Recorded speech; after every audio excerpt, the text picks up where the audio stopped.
Hello everyone, I hope you're doing well, and that your spirits are high even in this admittedly gray weather today. Anyway, it's time for another collection update, and this time I'm combining both film and music. I found myself in my old stomping grounds and decided, you know what, I'll swing by Sunrise Records and see what I can find. Or rather known as Le Disque Sunrise, because of course we are in Quebec. It's a lovely little shop that replaced the old HV that was literally in the same spot back in the day. It was a sad time for me to see the whole H&V chain close down, but luckily Sunrise has taken up the mantle of hustling all sorts of various films, music, and all sorts of geeky apparel. But I digress. Let's start talking about the films I chose today. First, we have Top Gun. I am one of the very few people who have not seen Top Gun Maverick in cinemas this year, and a very simple reason for that is I never saw the original film. I'm a bit of a purist when it comes to these things, so I owed it to myself to go watch the original 1986 classic before coming anywhere close to the sequel. And while we're talking about the sequel, I'm absolutely amazed by how much of a smash hit it's been at the box office. What was it, like $1.4 billion? Holy crap!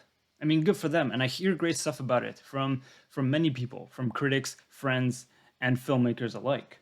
Anyway, I'm very curious to see this classic from the 80s because it's been on my bucket list for a while now, and for a number of reasons, one of them being director Tony Scott. He's known for making films such as True Romance, Enemy of the State, Spy Game, and a handful of other decent American action films. I dare say that True Romance and Top Gun are his most celebrated works. And unfortunately, he passed away in August 2012 by suicide from jumping off a bridge, so may he rest in peace. Next, we have The Darkest Hour. It's a fantastic film that was directed by Joe Wright, who made a number of great films. Films such as Pride and Prejudice, Atonement, The Soloist, Hannah, and Anna Karenina, to name a few. Darkest Hour is an expertly made film, and Gary Oldman gives an outstanding, towering performance as none other than Winston Churchill. This film belongs in a time capsule, hence the reason why I'm adding it to my collection. And finally, I picked up one of my most beloved films of the year, and that will be Everything Everywhere All at Once. Now, I haven't made an official review of this film on my channel because when I saw it in cinemas, well, I wasn't really active with the Bottomless pit yet. I won't go into too much detail today, but let it be known that this is an absolutely euphoric film-going experience. I laughed, I cried, I was confused, I was flabbergasted.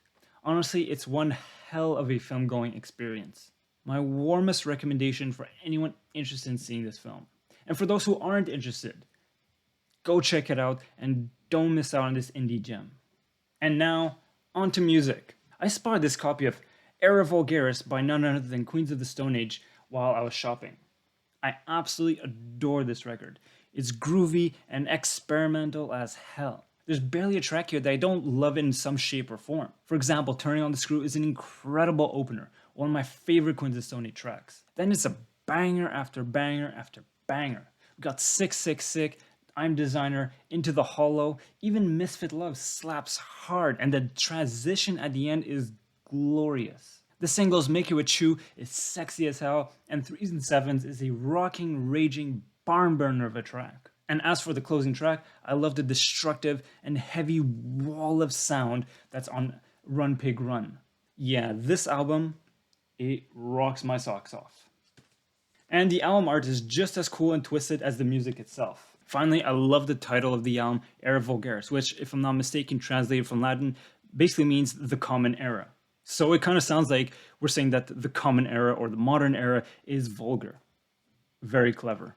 And last but most certainly not least, an album that I've been searching for quite some time now. PJ Harvey's To Bring You My Love. I have always adored PJ Harvey. And this is an album that just keeps growing and growing and growing on me over the years. And it's been sometimes I listen to her music. In my teenage years and early 20s, she was one of my absolute top favorites, and she still is. But you know, there's so much music out there and so many different things to check out, so you know, at one point you have to move on.